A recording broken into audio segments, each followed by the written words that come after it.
Welcome to DRTSPR show. This is Dr. Tangella Shiva Prasad Reddy alias DRTSPR. Namaste, Adab. Hello and a warm welcome to Ashok Patel ji, doctor Sachin Petkar ji और अशोक जी के मित्र. You will be surprising what these people are talking. Democracy, partyless India.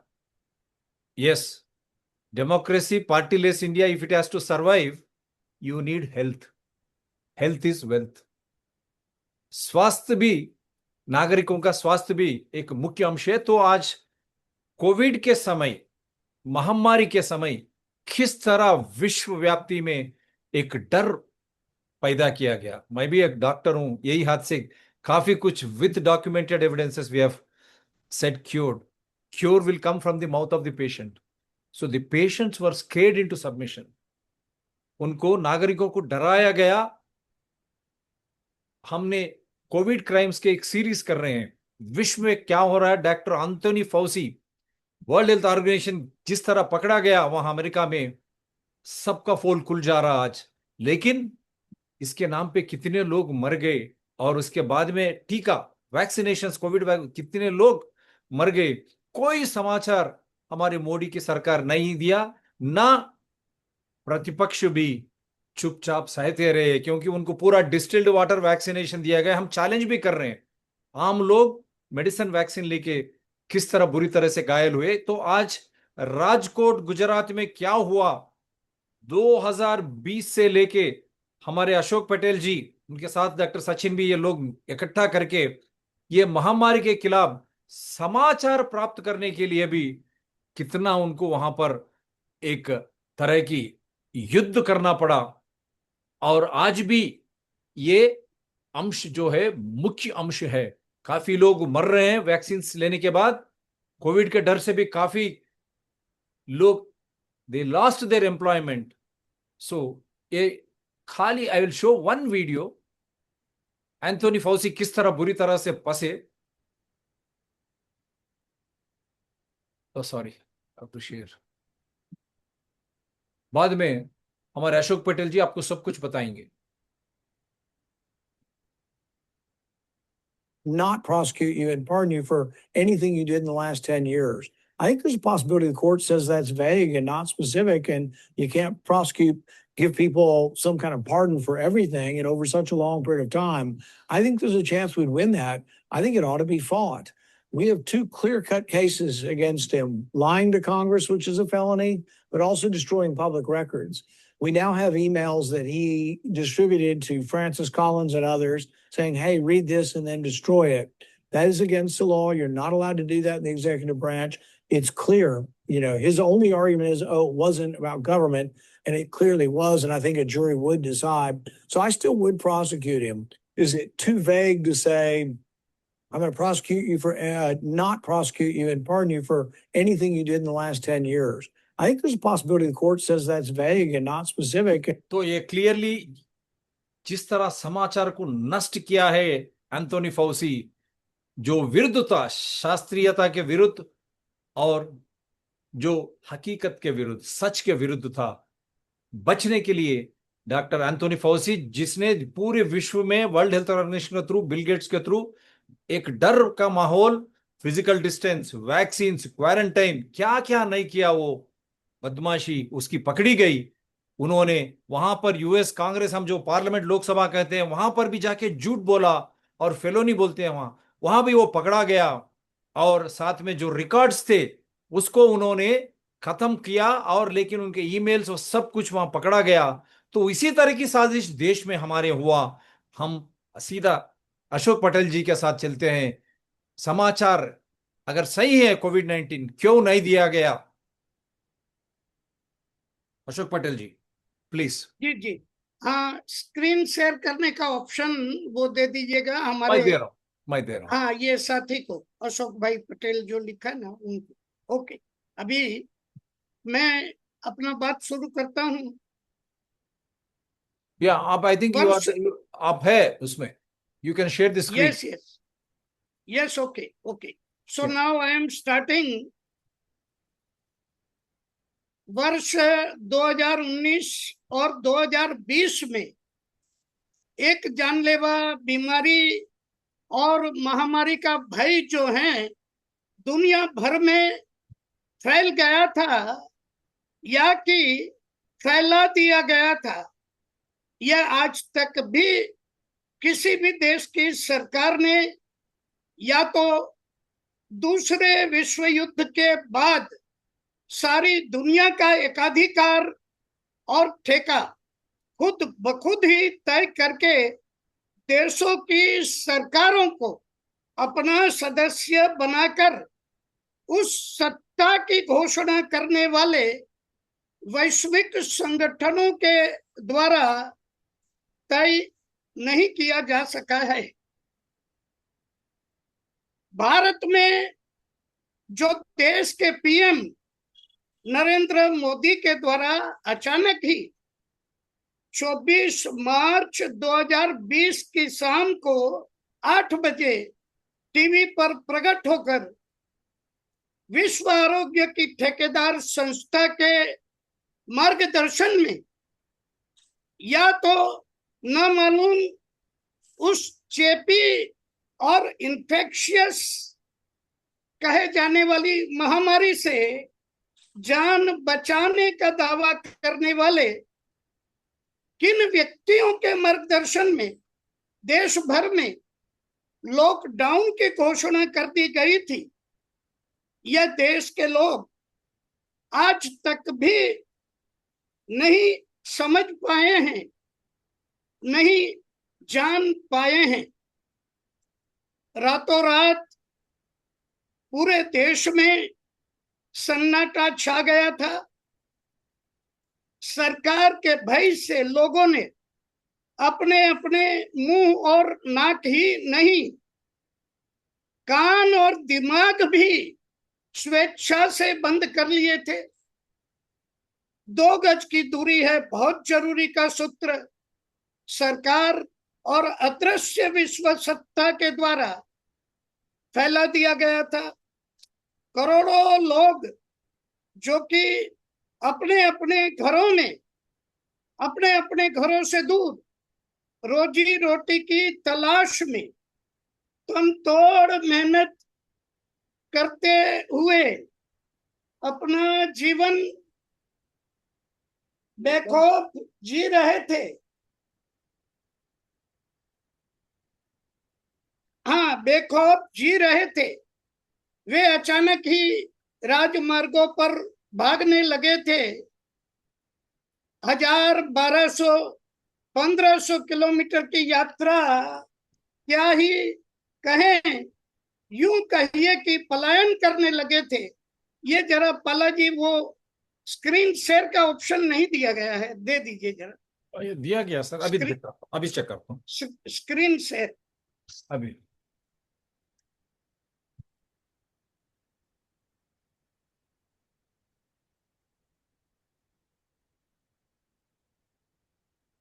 वो हमारे साथी जो है ना उनको देना है, ये हाँ हाँ, अशोक भाई पटेल जो लिखा है उनको देना। वो अभी कनेक्ट नहीं हुए ना, वो कनेक्ट हो वो गए। कनेक्टेड है ना, ये रहना, हाँ ये सामने स्क्रीन पर है ना। हाँ, ठीक है, मैं अभी दे देता हूँ। एक बार चेक करने के लिए बोलिए उनको, ऑलरेडी मैं देख हाँ, चुका हूँ। वो बैठे हैं मेरे साथ, बैठे हैं अभी। अभी एक नहीं बार पा स्क्रीन रहे शेयर हैं। करिए आप। स्क्रीन शेयर कीजिए। नहीं नहीं कर पा रहे हैं।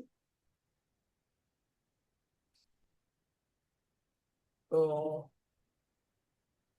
चार्ट रीनेम, स्टार्ट वीडियो, हाँ है, रिक्वेस्ट हो टू स्टार्ट, ये है, सब कुछ है, मैं दे दिया है। नहीं, वो तो बोल रहे हैं कि सब कुछ है।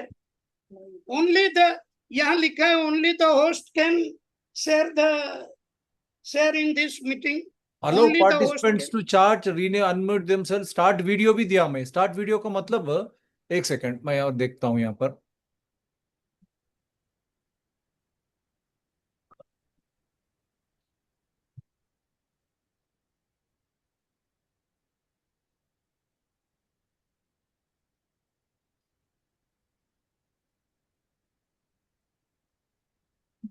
अब देख लीजिए।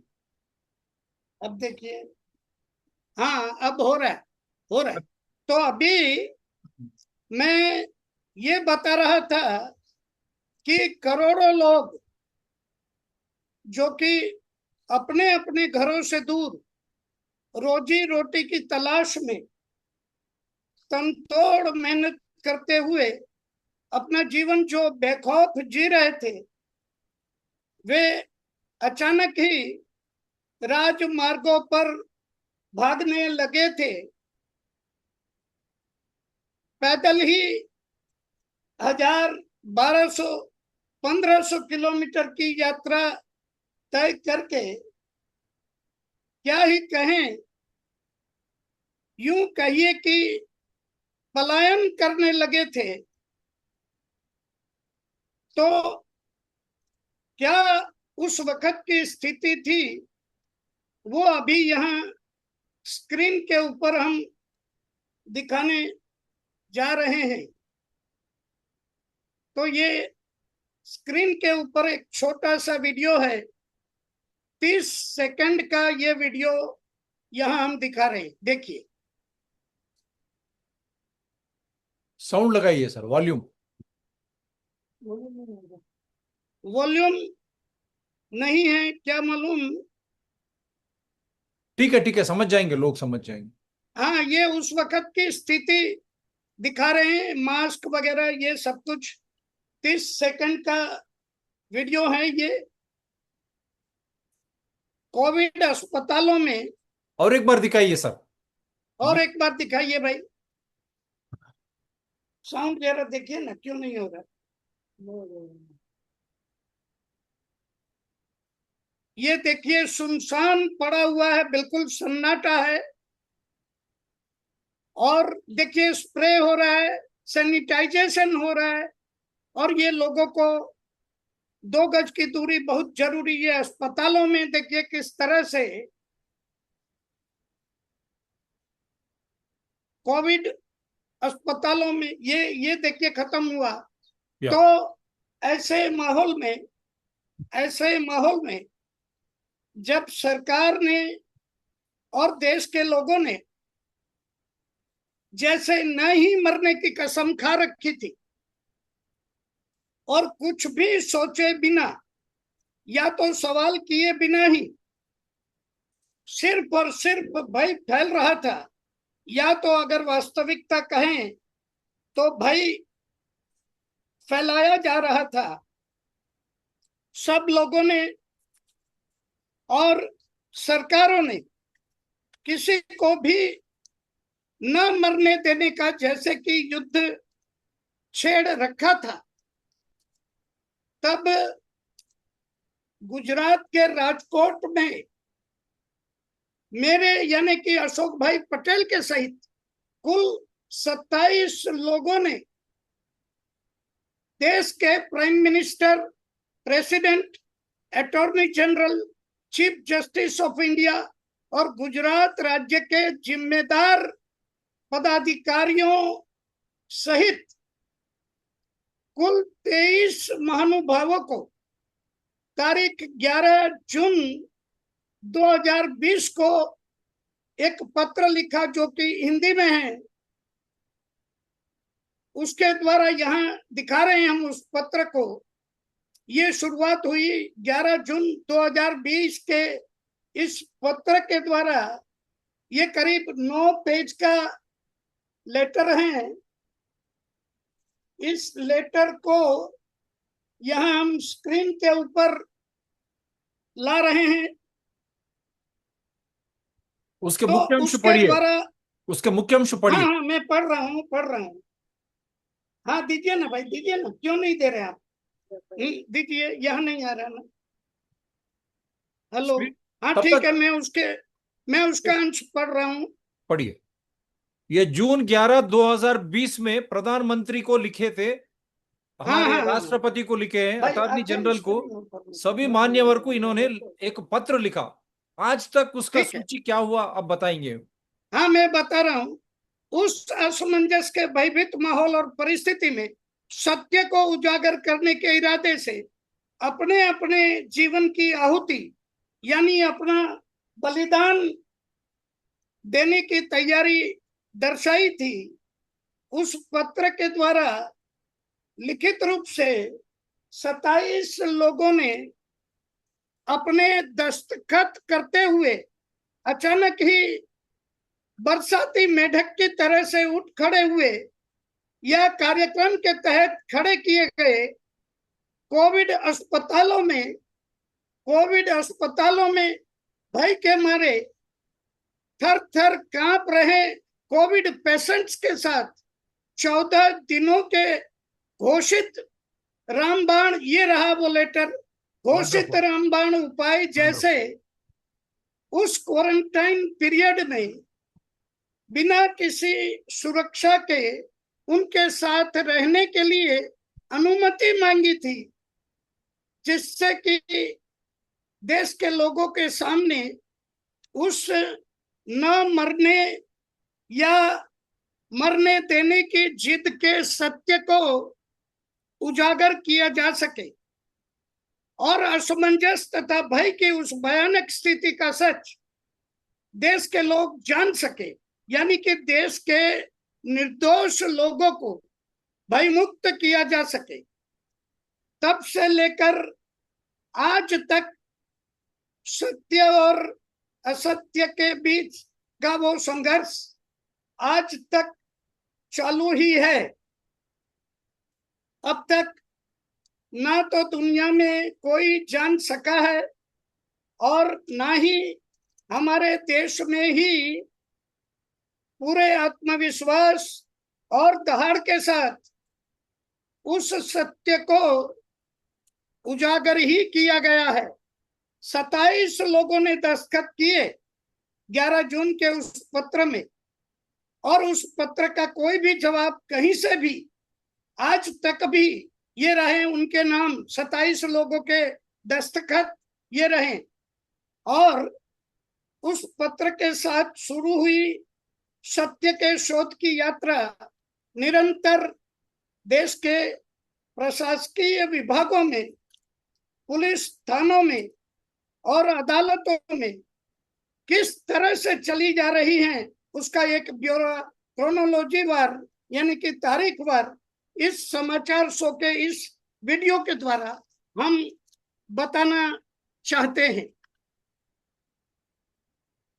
इस सत्याग्रह के प्रत्येक लिखित संवाद रूप पत्रों और आधारों के सिर्फ कुछ महत्वपूर्ण रिलेवेंट अंश ही यहाँ प्रस्तुत किए जा रहे हैं। सबसे पहले क्रम पर तो है 11 जून 2020 का वह पत्र जिसको 27 लोगों ने अपने दस्तखत के द्वारा देश के 23 प्रमुख पदाधिकारियों को लिखा था। यह पत्र और उसकी सारी नकलें राजकोट के उस वक्त के कलेक्टर को सौंपी गई थी, जिसका भी प्रमाण है। वह पत्र कुल मिलाकर के 8 पन्नों का है। उस समय मीडिया को भी दिया गया था यह पत्र। उसके बाद इस 11 जून 2020 के पत्र को सभी मुख्य पदाधिकारियों को भेजे जाने के बाद इन 27 सत्याग्रहियों के द्वारा एक वकील कल्पेश मौर्य के द्वारा राजकोट के स्थानिक तीनों मुख्य अधिकारियों को एक लीगल नोटिस सौंपी गई थी। ये यहाँ पर अभी हम दिखाएंगे। इन तीनों अधिकारियों को उन लीगल नोटिसों में 7 दिनों के भीतर ही कुछ महत्वपूर्ण कदम उठाने का आदेश दिया गया था। इन लीगल नोटिसों का आज तक भी कोई भी जवाब उनके द्वारा नहीं दिया गया है।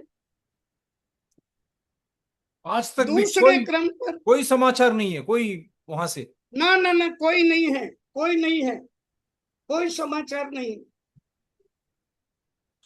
दूसरे क्रम पर तारीख 28 दिसंबर 2020 को राजकोट शहर के पुलिस कमिश्नर को 7 पन्ने की लीगल नोटिस भेजी गई थी और उस लीगल नोटिस को 4 सत्याग्रहियों ने साइन किया था।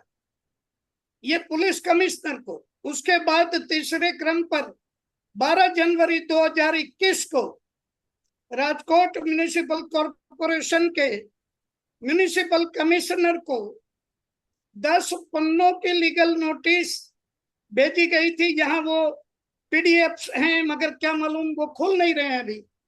डबल क्लिक कीजिए उसके ऊपर, डबल क्लिक नहीं, कीजिए। डबल क्लिक कीजिए ना भाई, डबल क्लिक कीजिए, क्यों नहीं खुल रहा? चलिए, वो कर रहे हैं कोशिश। तो ये तीसरे क्रम पर 12 जनवरी 2021 को राजकोट म्युनिसिपल कॉरपोरेशन के म्युनिसिपल कमिश्नर को 10 पन्नों की लीगल नोटिस जो है वो भेजी गई थी, जिसे 6 सत्याग्रहियों ने साइन किया था। इसकी भी पीडीएफ अवेलेबल है, कभी किसी को चाहिए, ये सारी पीडीएफ है। ये इस वक्त हम खोलने का प्रयत्न कर रहे हैं, लेकिन हमारे साथी क्या मालूम खोल नहीं पा रहे हैं। ठीक है, नो प्रॉब्लम। तो आप जो अंश ठीक है, बता रहे ठीक हैं, है। क्योंकि हाँ, आपने हम बता रहे हैं, यहाँ हम बता लीगल रहे हैं, नोटिस बता शुरू रहे। कीजिए। सबको लीगल ठीक है। नोटिस भी दिया है। हाँ हाँ, चौथे क्रम पर 22 जनवरी 2021 को राजकोट के डिस्ट्रिक्ट कलेक्टर को 10 पन्नों की लीगल नोटिस भी भेजी गई थी, जिसे भी 6 सत्याग्रहियों ने साइन किया था। तो ये 3 नोटिसें भेजी गई थी स्थानिक सबको। आगे 5वें क्रम पर जब इन सारे प्रयत्नों का कोई भी परिणाम, कोई भी जवाब कहीं से भी नहीं मिल रहा था, तब इन सारे प्रयत्नों को समेटकर 2 पन्नों की एक लिखित कंप्लेंट तारीख 9 अगस्त 2022 को मेरे नजदीकी मलविया नगर के पुलिस स्टेशन में एफआईआर रजिस्टर करने की मांग को लेकर के दिया गया था पुलिस स्टेशन में। ये सारी विगतें वहां दी थी और कहा था कि एफआईआर को रजिस्टर करें। वह 2 पन्ने की कंप्लेंट के साथ तकरीबन 1000 पन्नों में पुलिस इन्वेस्टिगेशन के लिए जरूरी उस कॉग्निजेबल ऑफेंस की तकरीबन सारी जानकारियां अलग अलग मुद्दों वार वेल क्लासिफाइड तरीके से 7 मुद्दों में दी गई थी। पहले मुद्दे में राजकोट पुलिस स्टेशन में दी गई थी ये। हाँ, ये मेरे नजदीकी police station Malviya Nagar police station में। ठीक है। और वहां पर 7 मुद्दों में क्या दिया गया था ये अभी मैं बता रहा हूँ। आ गया अभी। थोड़ा इसको और वाइड कीजिए। या वंडरफुल, वंडरफुल। ताकि ये प्रधानमंत्री मोदी जी देखे, सब प्रधानमंत्री मोदी जी। ये नीचे देखिए, गुजराती में 7 मुद्दे मैं अभी बता रहा हूँ, इसको आप अभी यहीं पर रखिए, थोड़ा आप एनलार्ज कीजिए इसको। 7 मुद्दे बताइए, सब लोग जानकारी। बस ये मैं बता रहा हूँ। बताइए। पहले मुद्दे में फरियाद करने के मुख्य 20 कारण बताए गए थे। अच्छा। दूसरे मुद्दे में अलग अलग 13 कॉन्स्पिरेसी थियरियां 13 कॉन्स्पिरेसी थियरियां जो वर्ल्ड वाइड थी, उसकी विगतें बताई गई थी। तीसरे मुद्दे में 5 अलग अलग ग्रुप्स बना करके, group A B C D E ऐसे ग्रुप बना करके सुरक्षित एविडेंसेस यानी प्रूफ्स की पूरी लिस्ट दी गई थी, जो कि करीब 400 पन्नों में दिए गए थे ये एविडेंसेस। ओके। चौथे मुद्दे में रेफरेंस 1 से लेकर रेफरेंस 9 तक करीब 450 पन्नों में इस काल्पनिक महामारी के संदर्भ के साथ इस विषय में ऑथोरिटी कहे जाने वाले लोगों के द्वारा लिखे गए 4 पुस्तक भी पुलिस स्टेशन में सौंपे गए थे। पूरी बुक्स दी गई थी कि ये है पूरी विगत। और 5वें मुद्दे में इस ऑर्गेनाइज्ड क्राइम के गुनहगारों को लागू होने वाली अलग अलग कानूनों की संभवित 59 धाराओं को सिर्फ नाम नंबर ही नहीं लेकिन उन धाराओं की प्रिंट्स, कॉपियां यानी कि नकलें भी सबमिट करी गई थी पुलिस स्टेशन में। छठवें मुद्दे में देश में लॉकडाउन घोषित करके केंद्र सरकार के सर्वोच्च मुखिया देश के पीएम के द्वारा देश की और सभी राज्यों की संपूर्ण एग्जीक्यूटिव मशीनरी हाईजैक करके देश के लोगों को अपने अपने घरों में ही करीब करीब 2 सालों के लिए कैद कर देने वाले 740 जिलों के कलेक्टर्स, नगर पालिकाएं, महानगर पालिकाओं वगैरह के म्युनिसिपल अधिकारी वर्ग और पुलिस अधिकारी वर्ग की सब मिला करके करीब 3700 लोगों के नाम के सहित उन पदाधिकारियों की विगतें भी पुलिस स्टेशन में फरियाद के साथ दी गई थी। वंडरफुल। 7वें मुद्दे में ये सब विगतों के उपरांत भी यहाँ 7वें मुद्दे में गुजराती में लिखा है साक्षियों यादी, यानी विटनेसेस के 207 नाम और उनके मोबाइल नंबर्स भी दिए गए थे। और ये 207 लोग जो हैं वो उस विषय के जानकार डिग्रीधारी ऑथोरिटीज कहे जाने वाले लोग ये थे। तो ये सब कुछ भी दिया था। साथ ही साथ सुप्रीम कोर्ट के कुछ जजमेंट्स भी दिए थे पुलिस स्टेशन में। आप अगर जानते हैं तो एक ललिता कुमारी वर्सेस यूपी गवर्नमेंट का एक जजमेंट है, कॉग्निजेबल ऑफेंस को तुरंत ही एफआईआर रजिस्टर करने के लिए।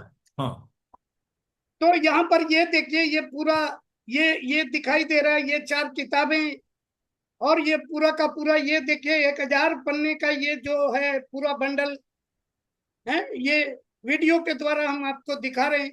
ये पूरा दिया गया था पुलिस स्टेशन में। पुलिस स्टेशन के नाम और एक बार बताइए। और क्या ये सब कुछ गुजराती में ही था? क्योंकि प्रधानमंत्री और अमित शाह को गुजराती के सिवा उन कुछ समझ में नहीं आता, इसीलिए हम पूछ रहे हैं। ना, इसमें सब कुछ ये जो एविडेंसेस है ये तो वर्ल्ड वाइड एविडेंसेस थे। तो इसमें तो बहुत कुछ इंग्लिश में भी था। ये किताबें भी आप देख रहे हैं कि इंग्लिश में लिखी गई किताबें भी थी, सब कुछ था ये। तो ये सब कुछ पुलिस स्टेशन ने कभी देखा ही नहीं आज तक, ना तो पुलिस स्टेशन ने देखा। कौन सी पुलिस स्टेशन है वो? Malviya Nagar police station अपराधपुर। Malviya Nagar police station. अभी आगे कुछ बातें हैं, जरा जल्दी बताता हूं। जल्दी कर दीजिए। हाँ, छठवें क्रम पर पुलिस स्टेशन में लिखित कंप्लेंट देने के बाद करीब 6 महीनों तक निरंतर उसको फॉलो अप करने के बाद 27 फरवरी 2023 को 3 लाइनों में गलत बयानी करते हुए उस फरियाद अर्जी को डिस्पोज कर दिया गया था। ये डिस्पोजल ऑर्डर जो है ये दिया गया था मुझे 27 फरवरी 2023 को। वहां पर उन्होंने बिल्कुल गलत बयानी कर दिया था कि ये जो फरियादकर्ता जो हैं उन्होंने, ये फरियादकर्ता ने यहाँ पर गलत बातें बताई हैं, सरकार ने किसी को परेशान नहीं किया वगैरह वगैरह। अब आगे 7वें क्रम पर उसके तुरंत बाद सिर्फ 10 दिनों में ही ये रहा। वो देखिए, ये जो डिस्पोजल ऑर्डर है यहाँ 3 लाइनों में नीचे, ये बढ़ाइए ऊपर लीजिए 3 लाइन। हाँ, ये इसको देखिए, यहाँ लिखा है हाँ, अर्जी निकालनी विगत। इसमें लिखा है कि सदरहू अर्जी में यानी इस एप्लीकेशन में कोरोना वायरस के नाम से सरकार ने गलत तरीके से पब्लिक को हैरान परेशान किया है, ऐसी हकीकत बताई गई है। इस काम में सदरहू कोरोना वायरस एक वैश्विक बीमारी होने का विश्व स्तर पर डिक्लेयर किया गया है और इसलिए ये फाइल जो है इसको हम डिस्पोज कर रहे हैं। एक्चुअली हमारी कंप्लेंट में ऐसी कोई बात नहीं थी परेशान करने वाली। हमने एक बात कही थी कि सरकारी मशीनरी टोटल हाईजैक कर ली गई है और वो किसी पॉलिटिकल पार्टी के कार्यकर्ता के द्वारा, जो कि अब जो हैं आज देश के पीएम बने हुए हैं, उनके द्वारा ये हाईजैक कर ली गई है, ये बात थी। तो इसके बाद कुछ फॉलोअप्स भी किए गए हैं इस बारे में और तुरंत ही इसकी एक रिवीजन अर्जी 11 पन्नों की वहीं पर उसी पुलिस स्टेशन में डाली गई और 15-16 पूरे देश के पीएम, प्रेसिडेंट सबको लेकर के ये नेक्स्ट आगे सबको लेकर के ये रिवीजन अर्जी भी वहां डाली गई कि आपकी ये रही रिवीजन अर्जी। ये करीब ये मान लीजिए 11 पन्नों की ये रिवीजन अर्जी और यहाँ अंतिम पेज में जिन लोगों को डाला गया है ये देखिए, इनको सारी नकलें भेजी गई है, राष्ट्रपति, बड़ा प्रधान, गृह प्रधान, आरोग्य प्रधान, सबको। इसी तरह से इसके बाद भी फिर से अंतिम रूप से 20 मई 2023 को भी गुजरात के मुख्यमंत्री, मुख्य सेक्रेटरी, एडिशनल चीफ सेक्रेटरी, गृह विभाग और डीजीपी वगैरह सबको, इन 4 लोगों को ये लेटर लिखा गया और अंत में इन सबको जो है ये पहुंचाया गया। इसके पोस्टल डिस्पैच के आधार भी दिए गए हैं। ये देखिए पोस्टल डिस्पैच के आधार है पूरे कंप्लीट, सबको मिला होने का प्रमाण है सब कुछ। फिर भी एफआईआर जो है ये रजिस्टर नहीं की गई थी और अंत में 250 से ज्यादा ईमेल भेजे गए थे देश भर के लोगों के द्वारा। ये देखिए एक ईमेल का सैंपल है। ये 4 लोगों को, कलेक्टर, राजकोट सीपी, गुजरात के डीजीपी वगैरह को ये ईमेल, ये सैंपल ऑफ द ईमेल है और ये 250 लोगों को, आगे के पेजेस में आप नंबर देखिए, ये 1 से 13 और लास्ट नंबर देखिए 250। तो ये 250 लोगों ने ईमेल डायरेक्ट भेजा था, किसी को भी कुछ भी जवाब नहीं। वो 207 साक्षी को एक को भी फोन वगैरह कुछ भी नहीं। ठीक है, अब देखिए आगे चलते हैं। 10वें क्रम पर जब ये कुछ भी निष्कर्ष नहीं निकला, कहीं से कोई जवाब नहीं मिला, तब 8 जुलाई 2023 को राजकोट के लोअर कोर्ट में ये देखिए ये पिटीशन डाली गई जिसका नंबर है यहाँ CRMA 1642/2023।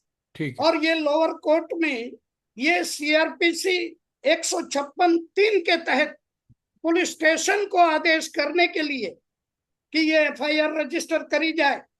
इतना ही नहीं, लेकिन 9 लोग यहाँ पर जो हैं रिस्पोंडेंट, उनके खिलाफ भी काम चलाने के लिए कानून की कई धाराएं जो हैं वो वहां बताई गई कि इन 9 लोगों ने, जिसमें राज्य के मुख्यमंत्री भी शामिल हैं, इन्होंने इस FIR को क्यों नहीं लिखा। ये देखिए पूरे के पूरे 9 अभियुक्त हैं ये सामने जो दिखाई दे रहे हैं। ठीक है, अभी 4 मिनट का समय है सर जी, अब केवल 4 मिनट का समय बचा है। आप क्या बोलना चाह रहे हैं? नहीं, ये आभार मेरा पूरा हो रहा है। लास्ट अभी इसको जो है ये लोअर कोर्ट में जो जजमेंट दे दिया गया, ये जजमेंट है 17/12/24 को 10 पन्ने का जजमेंट है ये। इस जजमेंट में इस लोअर कोर्ट की अर्जी को रिजेक्ट कर दिया गया और उसके जवाब में जो है लास्ट में, अंत में डिस्ट्रिक्ट कोर्ट में एक क्रिमिनल रिवीजन पिटीशन डाला गया। वो इसके बाद है, वो भी देख लीजिए, क्रिमिनल रिवीजन पिटीशन। और ये पिटीशन जो है ये CRRA 44/2025 ये भी डाला गया वहां। ये डाला गया 19 फरवरी 2025 के दिन। इसके ऊपर भी करीब 14 सुनवाई के बाद भी किसी को भी पिटीशन सर्विस नहीं कर पाए। 9 में से एक रिस्पोंडेंट को भी 14 सुनवाई के बाद भी सर्विस कंप्लीट नहीं हुई। और अंत में कोर्ट में जो सरकारी वकील उपस्थित थे, उन्होंने वहां उपस्थित होकर के अपना उटपटांग उलझुल सी बात वहां कर दी। और अभी लास्ट स्थिति ये है कि 3 दिन के बाद 30 जून को उस डिस्ट्रिक्ट कोर्ट के क्रिमिनल रिवीजन केस में अब हमें एक जजमेंट मिलने वाला है, तो that's it, it is complete now. Yeah, ये first- judgment it is complete, ये judgment we are waiting for that judgment. Yes, आप उनको अभी एक ही बताता हूं आपको कंसल्टेट करने के लिए। ये देखिए प्रधानमंत्री की सर्टिफिकेट, इसके ऊपर ये एक आरटीआई पिटीशन भी है। मोदी और अमित शाह, बीजेपी सरकार, एनडीए सरकार जो हो और आरएसएस, आपको जवाब देना पड़ेगा। Who decided to use PM Modi's photo on COVID-19 vaccine certificates? What government said in RTI? Who in the government? देखिए यहाँ पर together India will defeat COVID-19, prime minister Narendra Modi, ये है उनका। और यहाँ पर भी उनका पूरा विस्तार से ये है, और ये पूरा स्टोरी है। देखिए, it is mandatory to print photographs of the prime minister on Covid vaccination certificate. This question was asked to the government in the Rajya Sabha on 10th August 2021. Minister of State for Health Bharati Pravin Pawar responded with a written reply stating that the presence of the photo along with a quote from the Prime Minister would reinforce the message of creating awareness about following COVID appropriate behavior even after the inoculation. तो यहां फंस गए हमारे मोदी जी, और वो राज्यसभा में इन्होंने विस्तार से ये दिया कि हमने जानकारी दे रहे हैं टीका के बाद भी अप्रोप्रिएट बिहेवियर मालूम है, मास्क, 2 फीट की डिस्टेंस, लॉकडाउन, ये सब ये साजिश किया गया। This is a criminal conspiracy. That is what mister Ashok Patel petition has been filed, and the same it is there in on the screen also. Will Modi and BJP government will escape after Anthony Fauci? बोलिए। Lastly comments from Sachin ji, comments from एक ही minute के अंदर है, खाली done. Sachin ji 1 minute के अंदर आपका कमेंट। क्या मैं शेयर कर सकता हूँ स्क्रीन 1 मिनट में? लेस देन ए मिनट है, we will that will go off. आप बोलिए। ओके, मैं फिर एक बात कहना चाहता हूँ। ये एक शेयर करना चाहता था मैं। एक किताब है जो डॉक्टर विश्वरूप रॉय चौधरी ने पब्लिश की थी मई 2021 में, naked truth of Covid test. तो उसमें हमने बिल्कुल सभी एविडेंसेस भी मैंने खुद उसमें दिए थे, और गवर्नमेंट को, सभी डिपार्टमेंट्स को हमने कहा था कि इसका क्लैरिफिकेशन दीजिए। आज तक कोई रिप्लाई नहीं है। देखिए, मैं एक बात सिर्फ कहना चाहता हूँ